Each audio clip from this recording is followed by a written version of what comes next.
Morning students, today we are going to study about the maxilla. So today is our osteology class. We are going to study about the maxilla.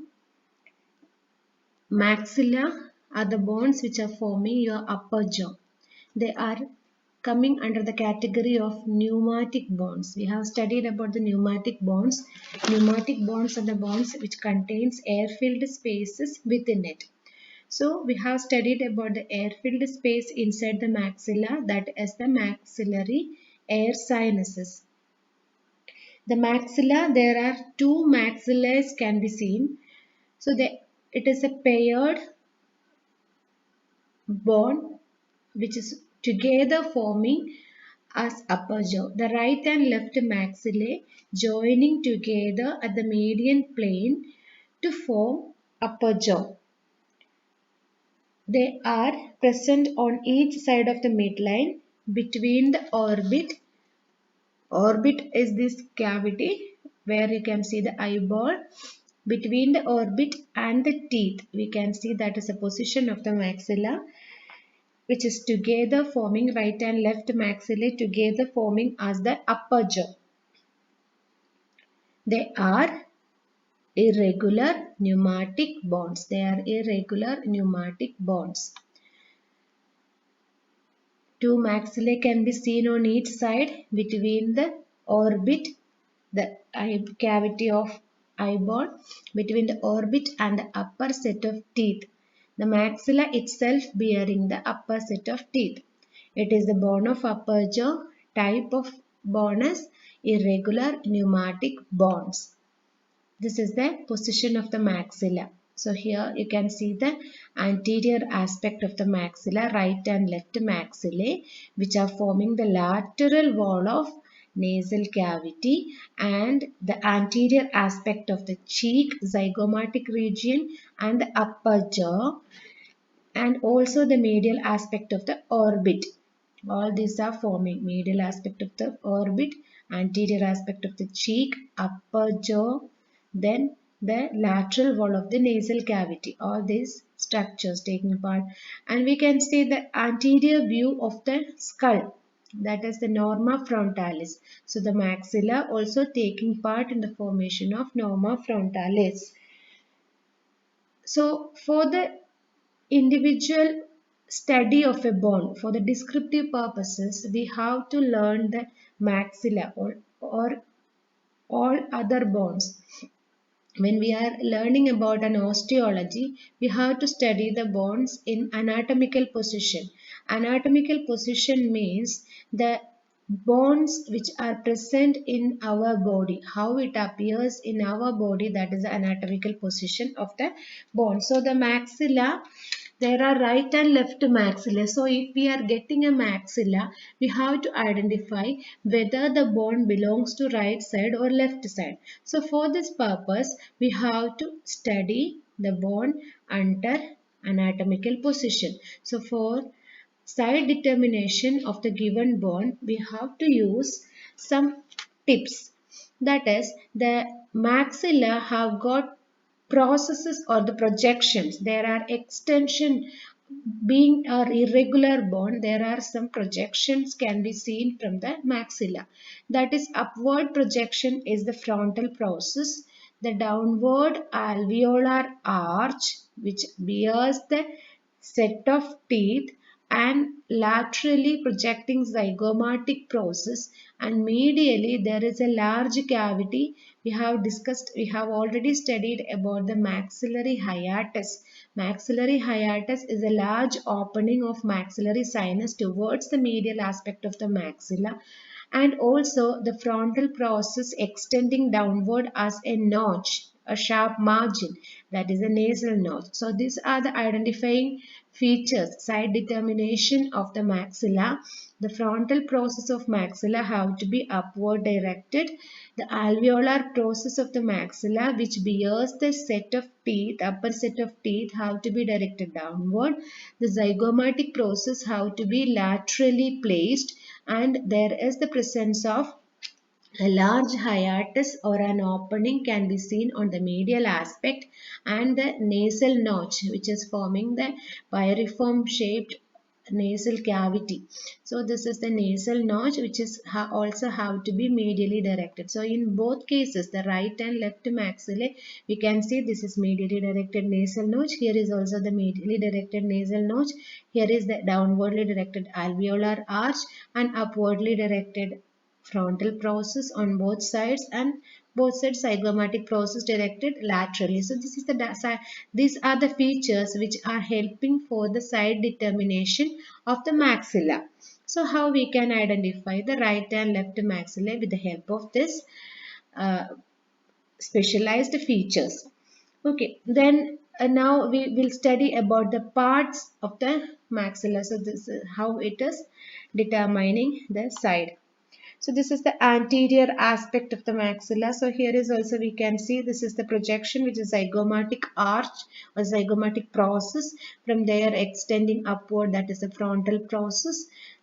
Lateral projection is the zygomatic process. Upward extension is the frontal process. Downward extension, which bears the set of teeth, that is the alveolar arch, and this is the nasal notch. Lateral aspects on the medial aspects, on the lateral wall of nasal cavity, medial aspects, there is a nasal notch, deep nasal notch. Both are joining at an anterior nasal spine.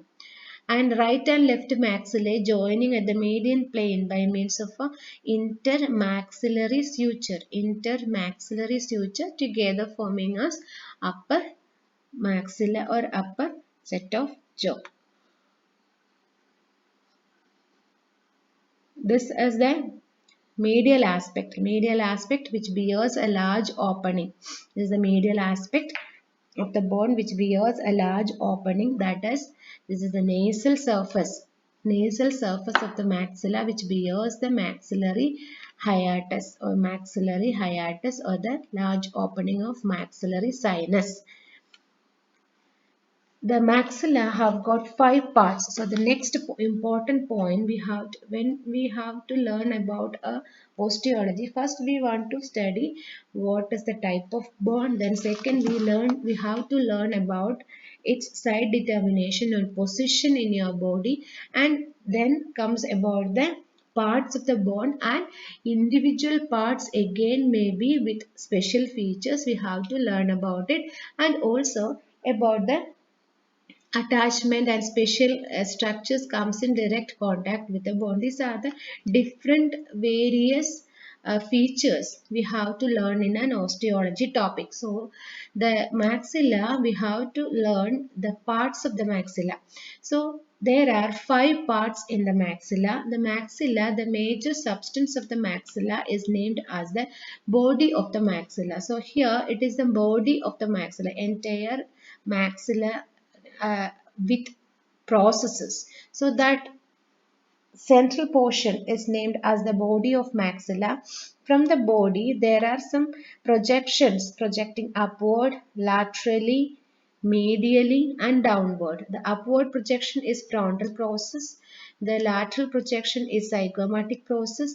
Medial shelf-like projection is palatine process, and downward projection is alveolar process. So in this view, we can see 4 processes: the upward frontal process, lateral zygomatic process, downward alveolar process, and medially the palatine processes. It is not labeled in this diagram, but medial shelf-like projection which is forming the floor of nasal cavity is the palatine process. So the palatine process can be seen on the medial aspect. The palatine process is extending medially from the medial surface. That is the 4th process, which is taking part in the formation of hard palate. So these are the processes. So the parts of the maxilla are body with 4 processes. 4 processes are frontal process, zygomatic process, alveolar process, and the palatine process. Frontal process, zygomatic process, alveolar process, and the palatine process. The body of the maxilla is pyramidal in shape. This is the body of the maxilla. The body of the maxilla is pyramidal in shape. It contains a large cavity, that is the maxillary air sinus. So the body of the maxilla have got different surfaces. There are four surfaces. Anteriorly presenting surface is the anterior surface. Superiorly presenting surface is orbital surface. Then posteriorly presenting surface is the posterior surface or the infratemporal, that is behind the zygomatic process. Beyond the zygomatic process we can see the that is taking part in infratemporal region, so that infratemporal surface or the posterior surface. Then the maxillary hiatus bearing surface, that is a medial surface. So all the three surfaces we can see in this diagram, that is anterior surface, orbital or the superior surface, posterior or the infratemporal surface, and the last surface, that is the medial surface. This is the medial surface which bears, or the nasal surface, otherwise named as a nasal surface.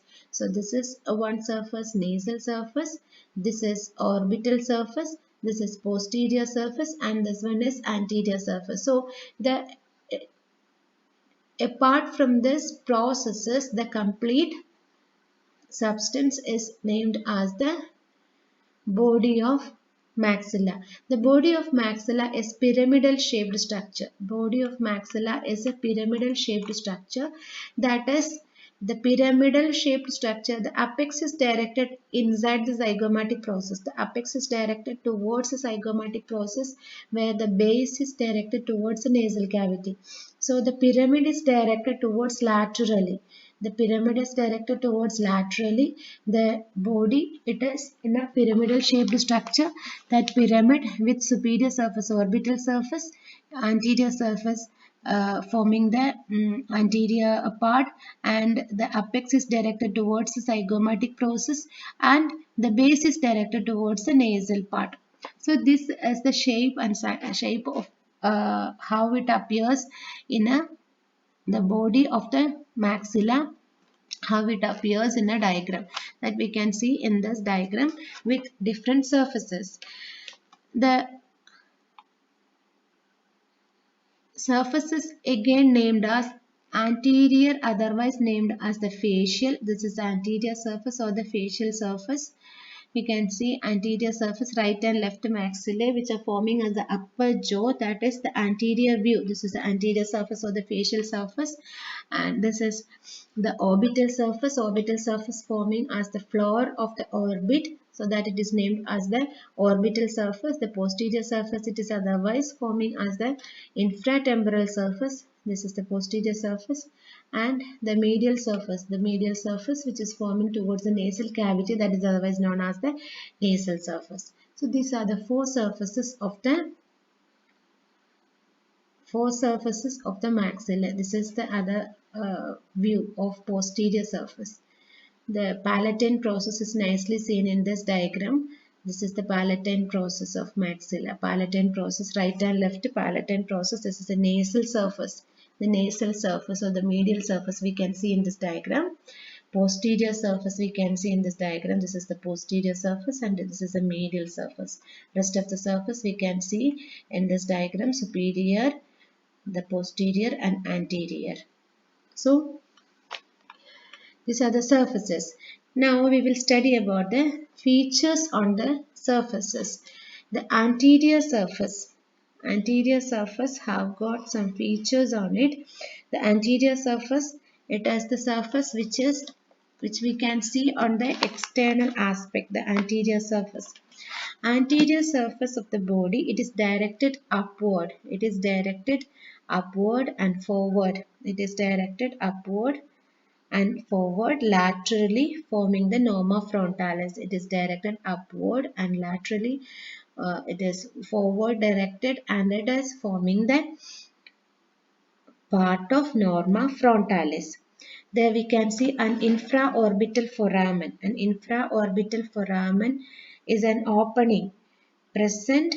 It is 1 centimeter below the infraorbital margin. This is infraorbital margin we have studied in the norma frontalis.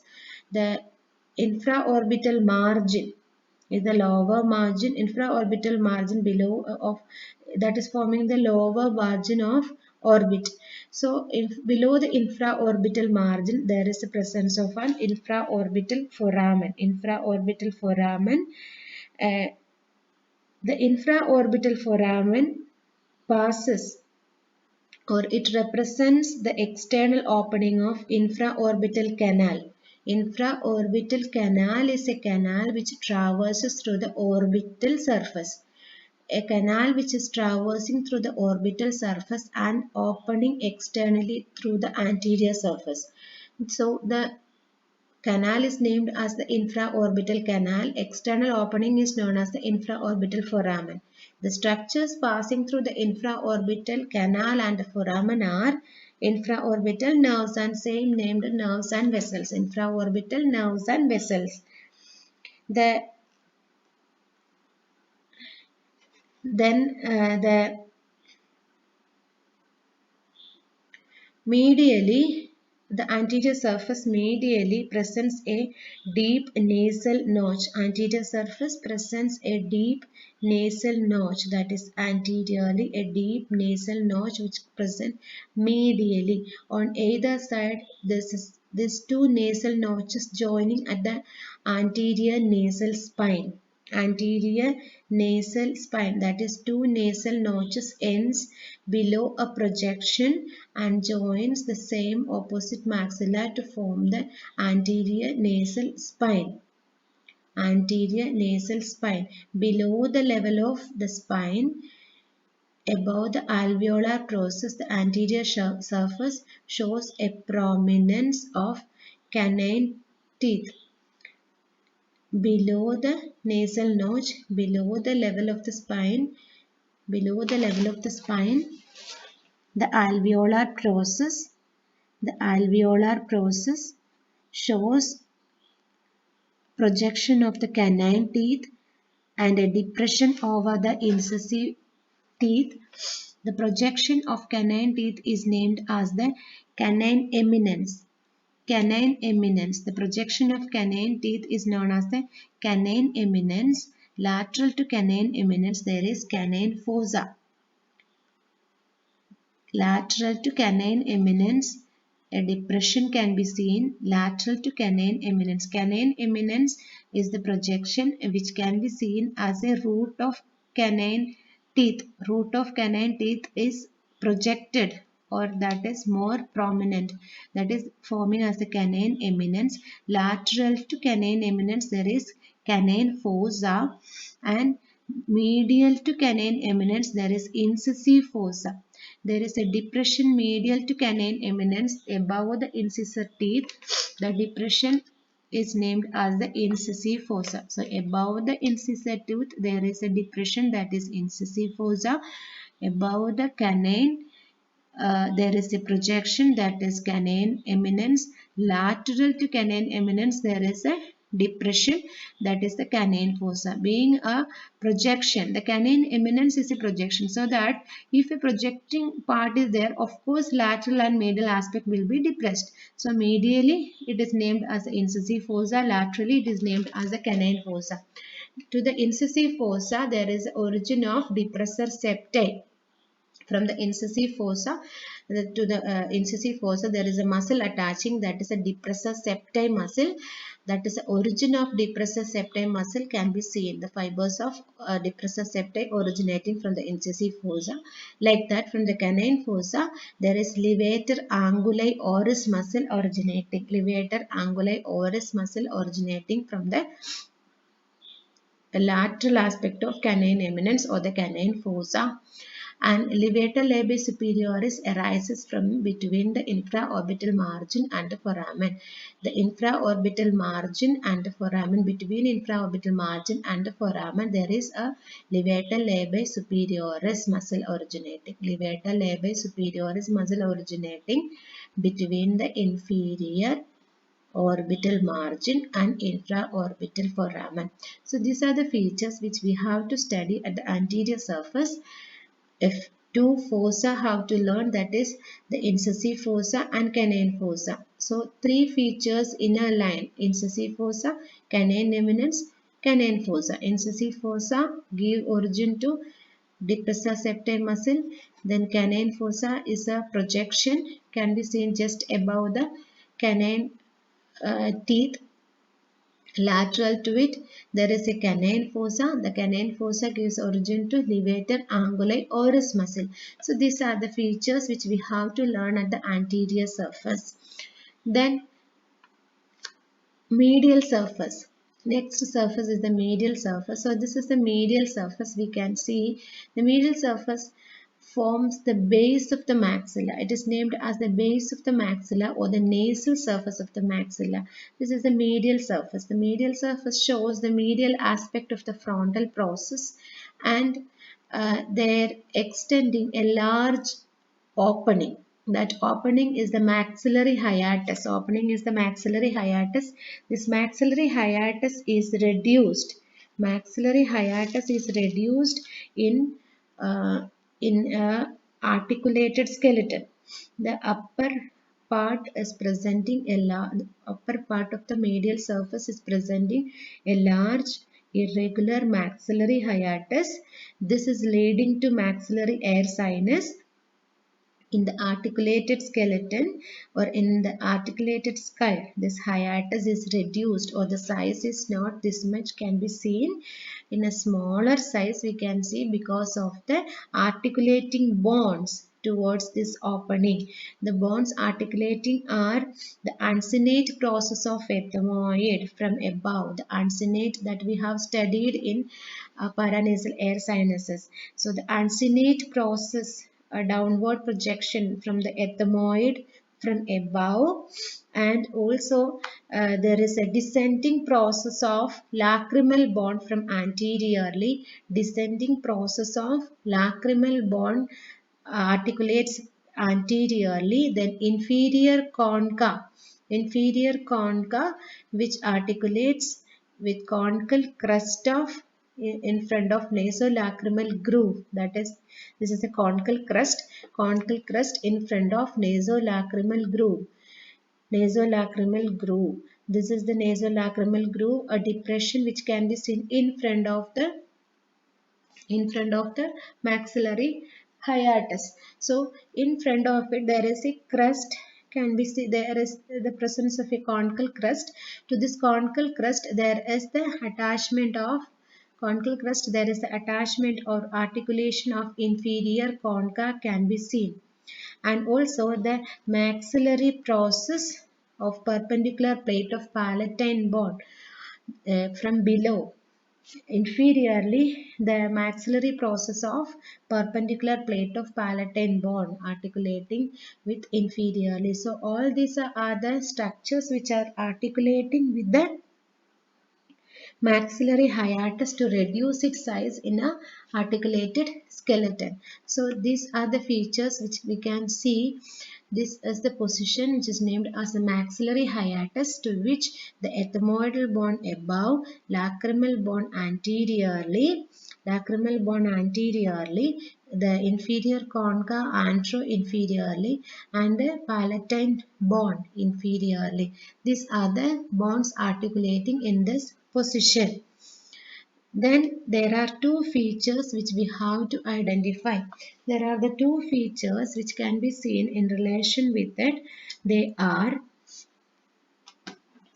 the nasolacrimal groove. There is the presence of in front of the hiatus. There is the presence of a nasolacrimal groove, a depression, nasolacrimal groove anterior to hiatus. It is converted into nasolacrimal canal. It will be converted into nasolacrimal. In the maxilla it is groove. When it is articulating with the lacrimal bone, it is converting into nasolacrimal canal. Nasolacrimal canal. And also there is the presence of the nasolacrimal groove and nasolacrimal canals are the structures which can be seen in relation with the anterior to maxillary hiatus. Anterior to maxillary hiatus, we can see a nasolacrimal groove. That nasolacrimal groove articulating with the lacrimal bone. To form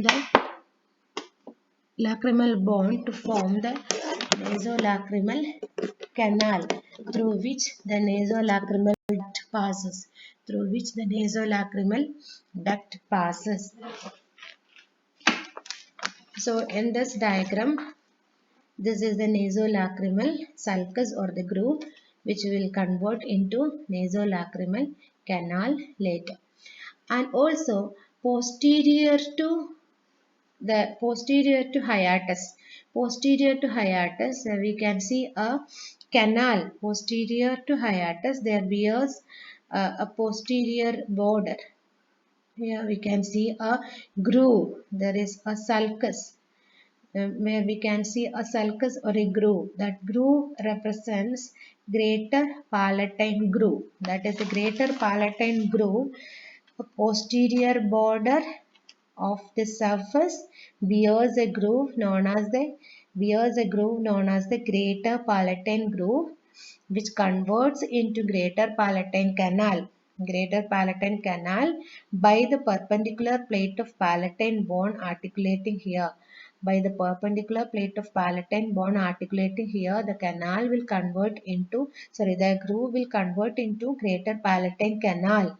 It provides passage for the greater palatine vessels and nerves. So here on this position we can see behind the maxillary hiatus there is the presence of a groove. That groove will convert into a canal after articulation of palatine bone, that is traversing through which the greater palatine vessels and nerves passes through the greater palatine canal. So on the medial surface, the major features are a maxillary hiatus can be seen, a nasolacrimal groove can be seen, and there is a greater palatine canal. These are the major features which can be seen on the medial surface of maxillary body of maxilla. Then same thing here we can see. Then the superior surface or the orbital surface. This is the superior surface or the orbital surface. The superior surface or the orbital surface is smooth and it is triangular in nature and slightly concave. Smooth, triangular and slightly concave, and it forms the floor of the orbital cavity. It forms the floor because this is the orbital cavity which possesses a roof, a medial wall, a lateral wall and a floor. So this orbital surface of maxilla forming the floor of orbital cavity. It is roughly triangular in shape with anterior, posterior and medial borders. With anterior, posterior and medial borders. The anterior border is sharp. Anterior border is sharp and forms the lower margin of orbit known as the infraorbital margin. The anterior border, this is the anterior border is sharp and forms the lower margin of infraorbital margin, lower margin of orbit, and it is known as the infraorbital margin. It is continuous medially with the lacrimal crest of frontal process of it is continuous medially with the lacrimal crest which can be seen in the frontal process of maxilla. So it medially the inferior border or the anterior border continues upward with a frontal crest. The posterior border, this is the posterior border. Posterior border is smooth, rounded. They forms the anterior margin of infraorbital fissure. We can see within this orbit, we can see two openings, elongated openings are named fissures. Two fissures or elongated openings we can see, that is upper opening is superior orbital fissure and lower opening is infraorbital fissure or inferior orbital fissure. This is supraorbital fissure and this is infraorbital fissure. So the posterior border forms the anterior margin of this is the posterior border. This is the posterior border rounded. This is the infraorbital foramen. It possesses an anterior margin and posterior margin. So anterior margin is formed by the posterior border of orbital surface of maxilla. Orbital surface of maxilla. It contains a infraorbital canal traversing through the surface. The post of the posterior border, there is a passage of infraorbital vessels and nerves. Through the posterior border, there enters a canal through which the infraorbital nerves and vessels passes and opening as infraorbital foramen anteriorly. Then the medial border presenting a depression. This is the medial border. The medial border presenting a depression. That depression is named as the lacrimal notch. The depression which can be seen on the medial border. It is named as a lacrimal notch. Lacrimal notch. At the anterior end of the medial border, we can see the lacrimal notch. The lacrimal notch, the medial border, it is articulating antero-posteriorly. It is articulating antero-posteriorly with the lacrimal bone. After articulating with the lacrimal bone, the cavity of nasolacrimal groove converting into nasolacrimal canal. So that this medial border articulating with the lacrimal bone and orbital plate of ethmoid bone, orbital process of palatine bone respectively from anterior to posteriorly. Three bones articulating lacrimal bone, orbital plate of ethmoid, orbital process of palatine bone. Three bones articulating with the medial border. So, near the midpoint, the infraorbital foramen that is traversing near the midpoint anteriorly from the anterior surface, just below 1 centimeter below the infraorbital foramen, and near the midpoint of the canal or the infraorbital canal, there is a lateral branch of canalis sinosus, or a small canal can be extending, that is from the infraorbital groove or infraorbital canal. Near the midpoint of infraorbital canal or infraorbital groove, there is a lateral extension of canal can be seen. If the lateral extension is present, that is through which the anterior superior alveolar nerves and vessels traversing through this. The lateral branch of canal through which the anterior superior alveolar nerves and vessels traversing. So on the medial on the on the superior surface or the orbital surface, or on the superior surface or the orbital surface, which possesses a medial border, anterior border and a posterior border. Anterior border forming as infraorbital border, medial border extending and articulating with the three bones from antero-posteriorly lacrimal bone, then ethmoid and the palatine bone.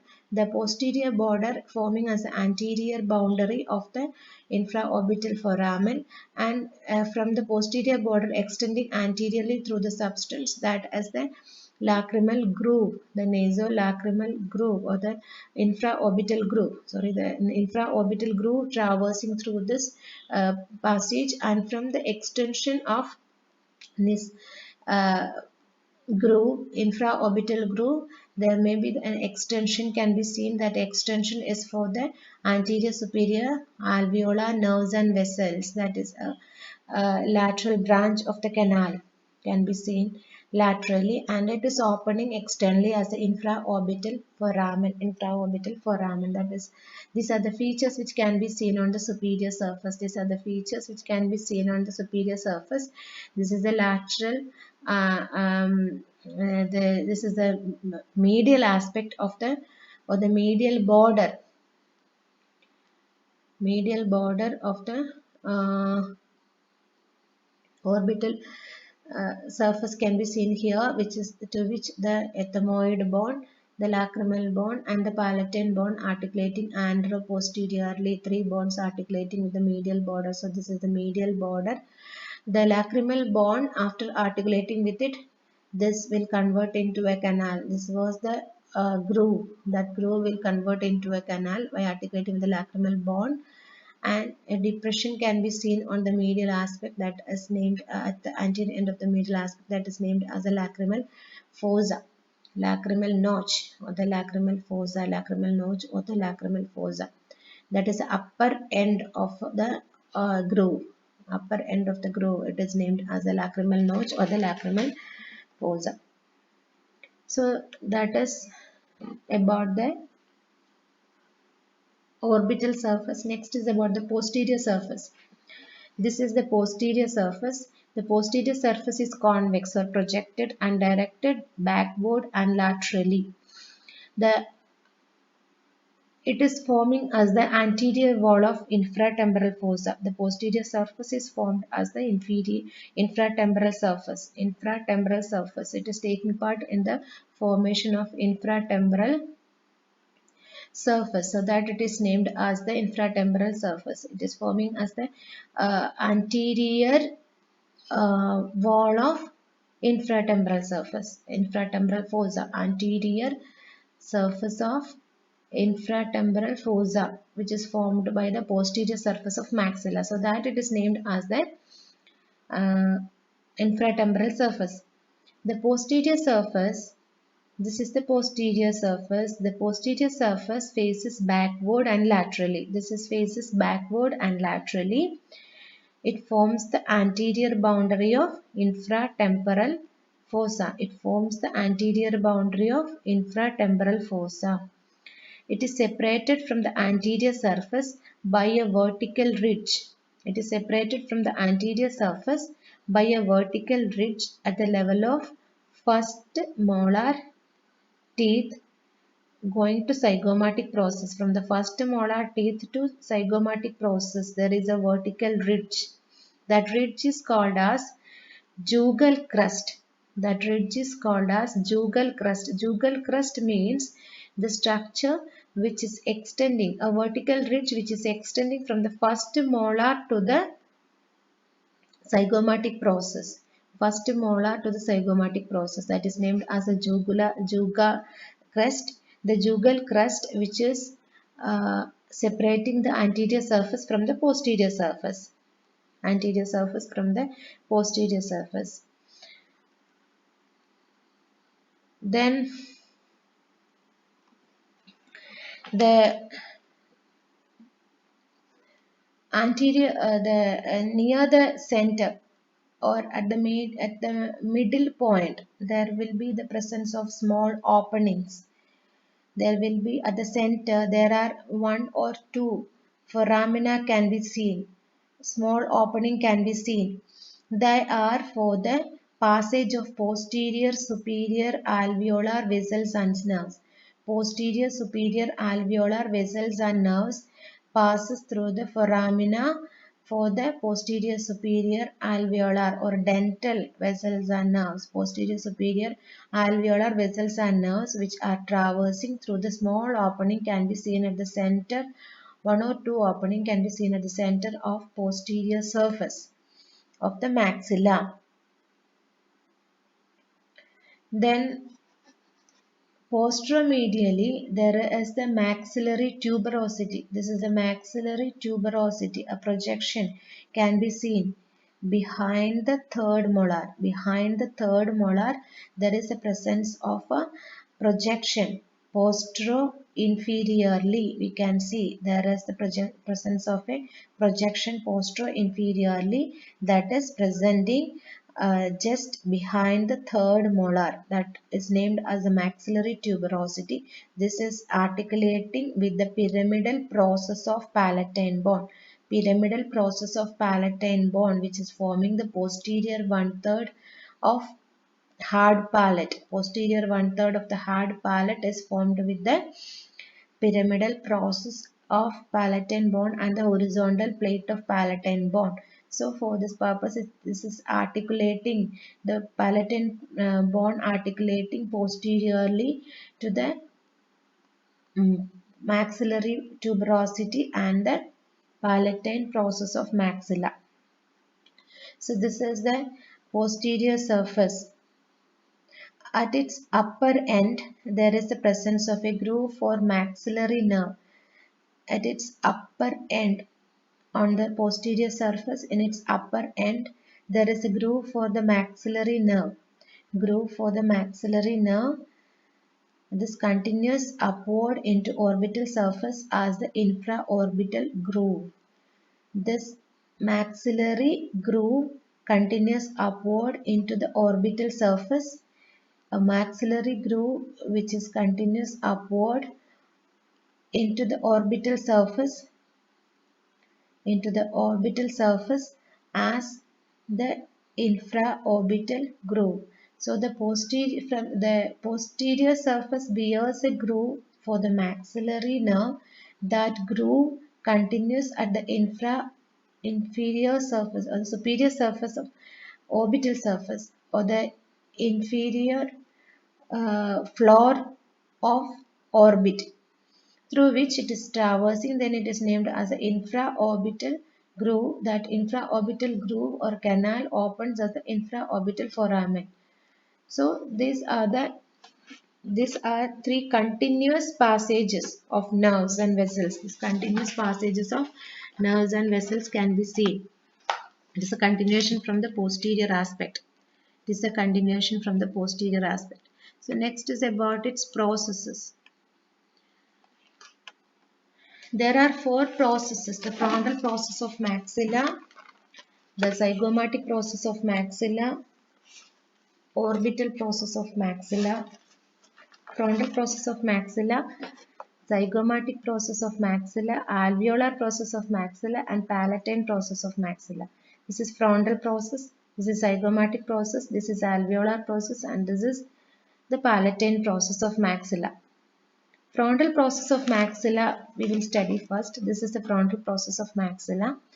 It is thick and truncated. That means it upward, it is not projected or it is not pointed. It is projected but it is not pointed. That's why it is named as it is truncated. It is thick upward truncated projection from the body. Upward projection from the body. It is articulating with the frontal bone at the tip. This is the tip. To the tip there is the articulation of frontal bone. At the anterior border it is articulating with the nasal bone. At the anterior border this is articulating with the nasal bone. Then posterior border articulating with the lacrimal bone. So this is frontal process of maxilla articulating with tip of frontal process articulating with the frontal bone, then anterior border to the nasal bone, posterior border to the lacrimal bone.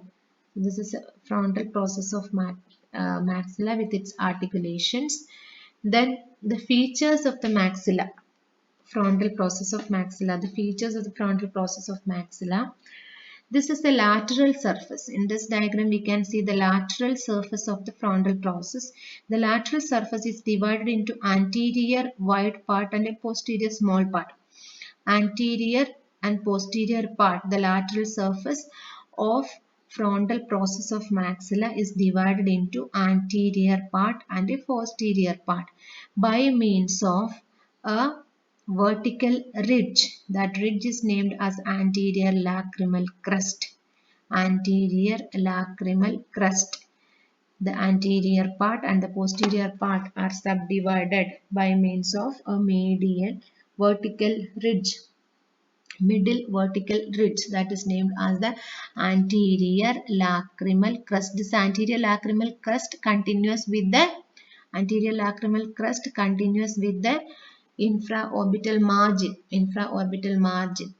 This is anteriorly, it is smooth. This anterior part is smooth. Both this anterior lacrimal crest and the infraorbital border, they are rounded and smooth like that. The entire anterior surface is also smooth and directed downward. The posterior surface, the posterior part, it is grooved. There is the lacrimal groove or the lacrimal fossa.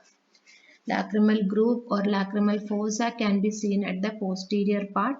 That is, already we have discussed that groove will convert into lacrimal, nasolacrimal canal after articulating with the lacrimal bone in this notch or in this gap. So that is the frontal process of maxilla, the lateral surface. Now the medial surface of frontal process of maxilla. This is the diagram showing the medial surface of frontal process of maxilla. We can see here.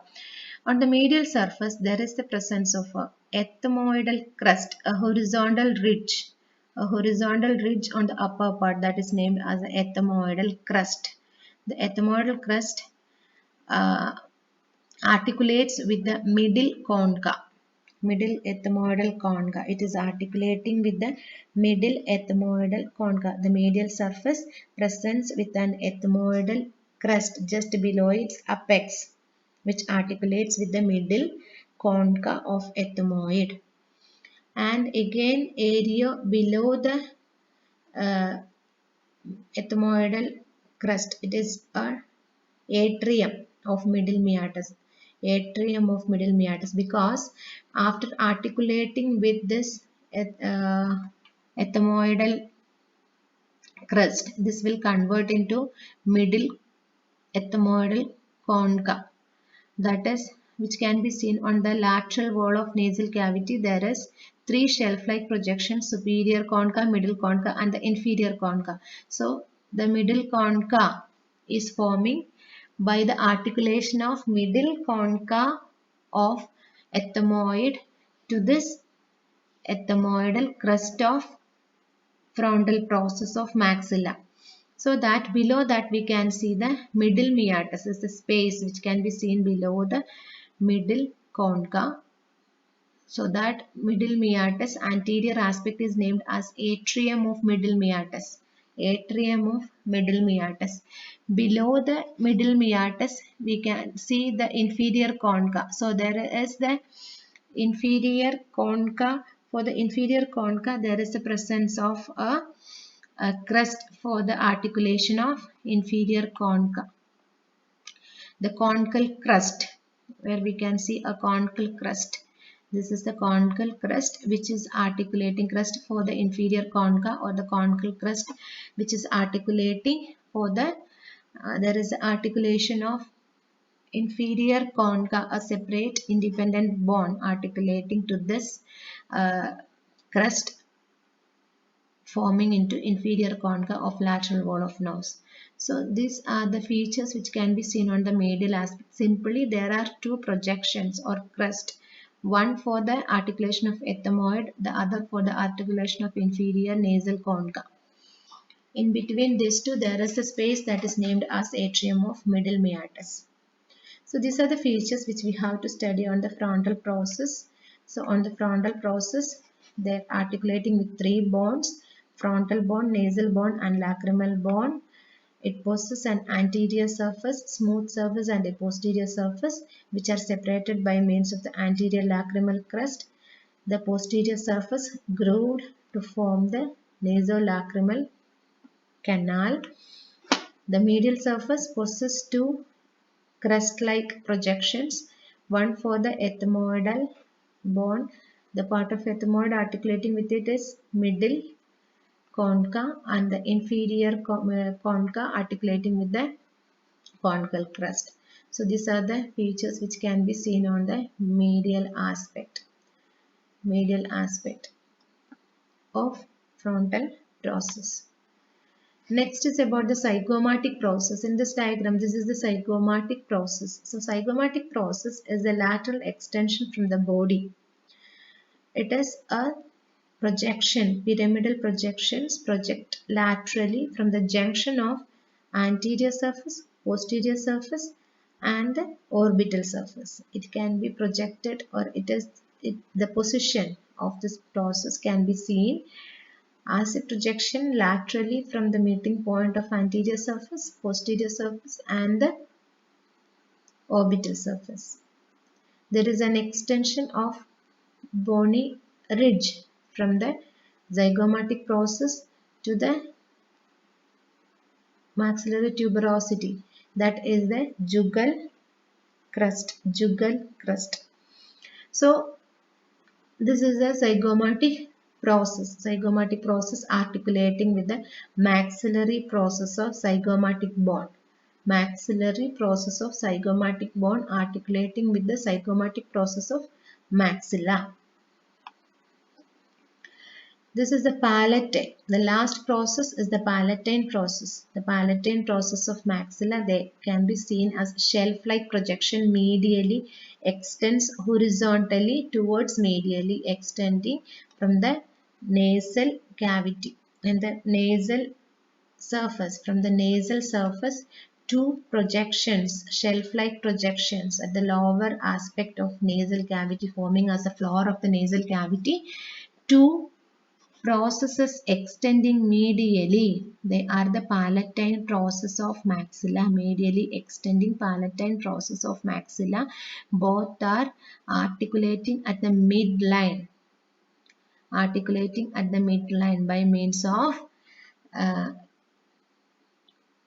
by means of intermaxillary suture, that at the median plane both these edges are projected to form the nasal crust. The medial edges or the medial borders of the palatine processes joining to form the nasal crust to which the vomer bone articulates. This is the nasal crust to which the vomer bone articulating. So it is the shelf-like projection extends horizontally towards medially. This is forming both together, both sides meet at midline to form the anterior 3/4 of the hard palate. Anterior 3/4 of the hard palate is formed by this palatine process, and posteriorly it is articulating. Posterior part is articulating with the palatine process, the horizontal plate of palatine bone. Horizontal process of palatine bone articulating with the palatine process of maxilla to form the complete hard palate. It possesses a superior surface which is forming as the floor of the nasal cavity. It forms a superior surface forming the floor of the nasal cavity and the inferior surface which is forming as the roof of the oral cavity or the hard palate. This is the inferior surface, how it appears under the or within a diagram. The palatine process. The inferior surface, the right and left palatine process of maxilla joining to form the anterior 2/3 of the hard palate, anterior 3/4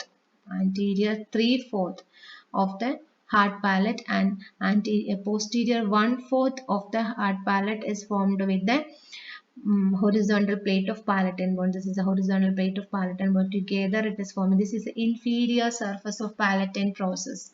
Inferior surface of palatine process of maxilla can be seen as the roof of the oral cavity. Behind the incisor tooth, there we can see the presence of incisive fossa.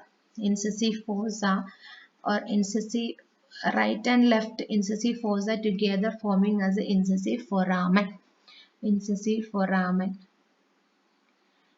which will convert into an incisive foramen. The nasopalatine nerves and vessels traversing through it. The nasopalatine nerves and vessels passes through this incisive canal. So that's all about the processes of maxilla. Now about the muscle attachments. The muscle attachment, we can see the incisive fossa. To the incisive fossa, that is a depression above the incisor teeth. That is, to the incisive fossa there is a depressor septae muscle Most of the muscles are coming under the category of muscles of facial expression. So the depressor septi muscle attaching to the incisive fossa. Then superolateral to fossa, there is the nasalis attaches. Then below the fossa, there is orbicularis oris muscle attaches. Then above the infraorbital foramen, there is levator labii superioris, infraorbital foramen and the inferior border. Between these two, there is the levator labii superioris. To the maxillary tuberosity. There is some fibers of medial pterygoid attaches to the maxillary tuberosity posterior aspect. There is some fibers of medial pterygoid muscle attaches. Then a depression lateral to lacrimal notch. There is the muscle attachment named as the inferior oblique muscle of eyeball.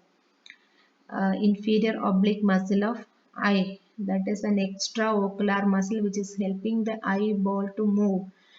Inferior oblique muscle, whereas the attachment means depression lateral to lacrimal notch at the anteromedial angle of orbital surface.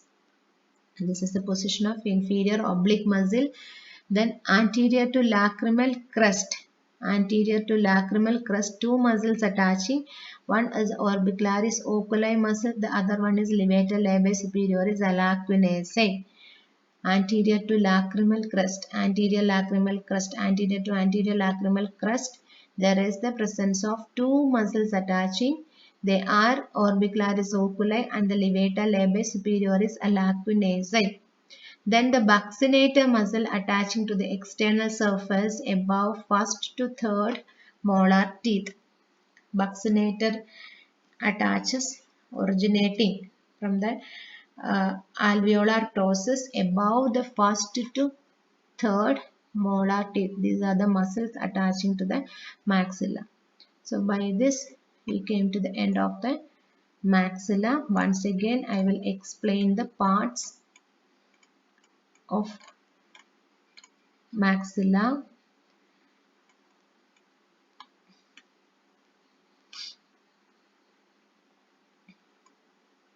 In this diagram we can see the maxilla have got above the incisor tooth. The maxilla have got parts: body of maxilla, frontal process, zygomatic process, the palatine process and alveolar processes. The body possesses anterior surface, orbital surface, infratemporal surface, medial or the nasal surface, anterior, posterior, orbital and the medial surfaces.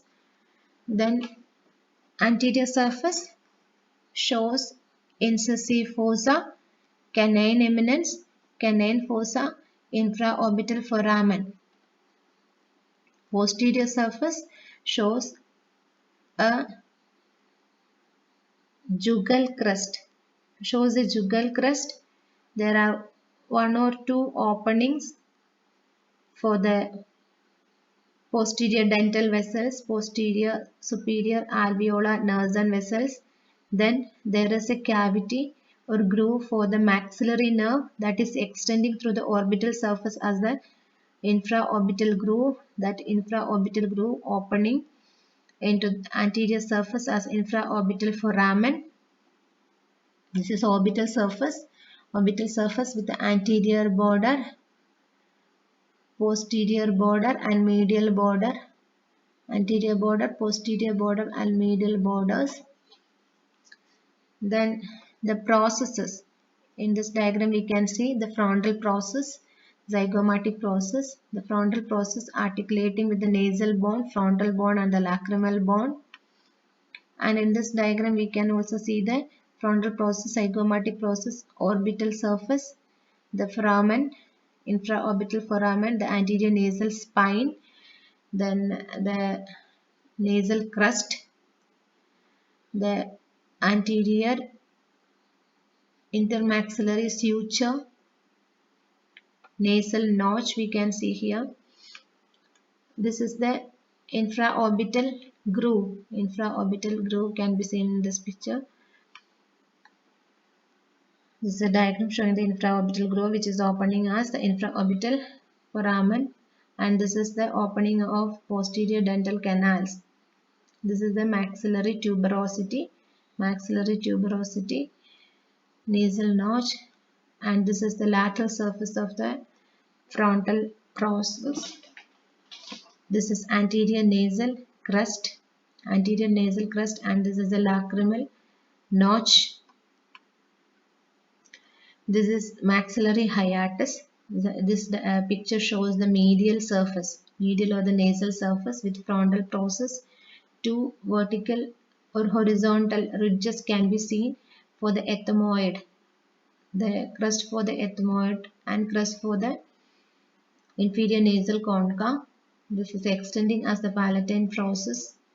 Here is a groove that is nasal converting into nasolacrimal canal. The groove is named as nasolacrimal groove, and here comes the greater palatine groove. Then this is the palatine process and the posterior surface.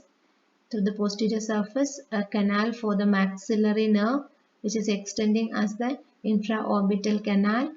This is maxillary tuberosity above the molar teeth, the maxillary tuberosity, and this is the medial surface. This is palatine process joining medially at the nasal crest, which is articulating with the vomer. The palatine process horizontally placed and medially directed, articulating posteriorly with the horizontal plate of palatine bone, where the posterior surface articulating posterior surface towards the maxillary tuberosity, it is articulating with the uh, pyramidal process of palatine bone or the perpendicular plate of palatine bone. Then there we can, on the posterior surface, we can see small foramens for the posterior superior alveolar vessels and nerves. So these are the features which can be seen at the posterior surface. So that's all about